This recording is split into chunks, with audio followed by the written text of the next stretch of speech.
Before there was rap, before there was even rock, there was Ali rap, a topsy-turvy, jivey jargon that only Ali could create, but a language we all could understand.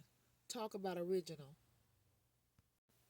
Way back at the age of 12, a white Louisville cop gave him boxing lessons so he can whomp up on the guy who stole his bike.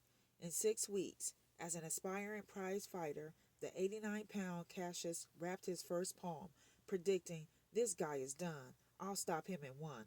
And from then on, the flow was nonstop. His chatter, his poems, his predictions.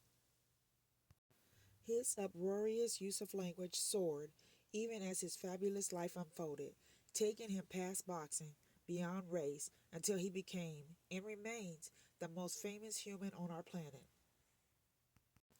Inspired by the showbiz wrestler Gorgeous George, Ali introduced the persona of the extroverted, romantic egomaniac to the legitimate American sports scene. Before Ali, you had Babe Ruth, who allegedly called his shot by pointing his bat toward the faraway fence. Ali spent his entire career predicting what time lightning would strike in each bout, and in rhyme.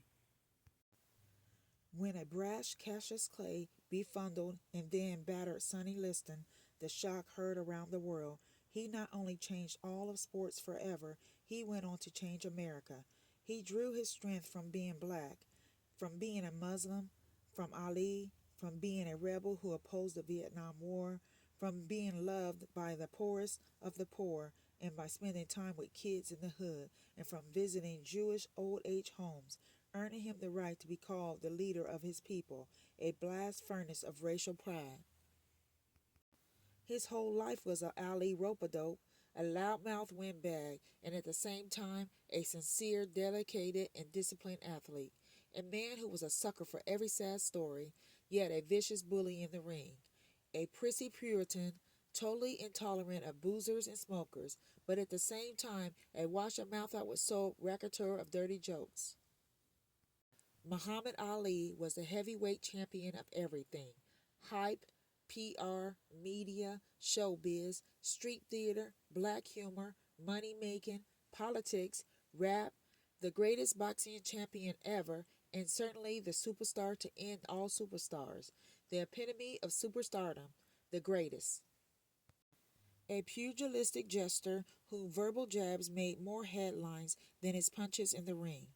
His doggerel was an upscale version of street trash talk, the first time whites had ever heard such versifying, becoming the first rapper, the precursor to Tupac and Jay-Z. His first person rhymes and rhythms, extolling his hubris, were hilarious hip hop, decades before Run DMC, Rakim, and LL Cool J. His style, his desecrating mouth, his beautiful irrationality, his principled, even poetic stand against the Vietnam War, all added to his credentials as a true born slayer of authority and the most beloved man of our time. Any champion, certainly any heavyweight champion, can bring us to our feet, bring us to cheers, and sometimes bring us to tears. But damn it, one, and only one, made us laugh. Right out loud. That's him, Muhammad Ali, the man who rapped before it was called rap, and possibly good looking. With a body Michelangelo might have sculpted to give us Black David, and blessed with a blend of boxing skills that no heavyweight, not even idolized Joe Louis, ever possessed. Dancing, darting, debonair and devilish, rapping in the face of every great contender of his time, and you don't know half of it. He was funnier than you'll ever know, until you flip to any page in this book. During the dark period of Ali's exile, George Lois, a Greek florist's kid from the Bronx, Korean War veteran, defiant maverick, legendary ad man, and provocateur graphic designer, helped energize support for the convicted fighter by creating three impactful covers for the mass magazine Esquire, all protesting the banishment of Muhammad Ali for refusing to fight in an unjust war. After that terrible wrong was righted in 1971, when the Supreme Court threw out Ali's conviction as a draft dodger, Lois designed an outrageous Ali Frazier III closed circuit fight program, as well as enlisted Ali, an active symbol of peace and reconciliation, to publicly lead a propaganda war against the legal authorities of New Jersey to free the innocent Reuben Hurricane Carter, a victim of racial injustice.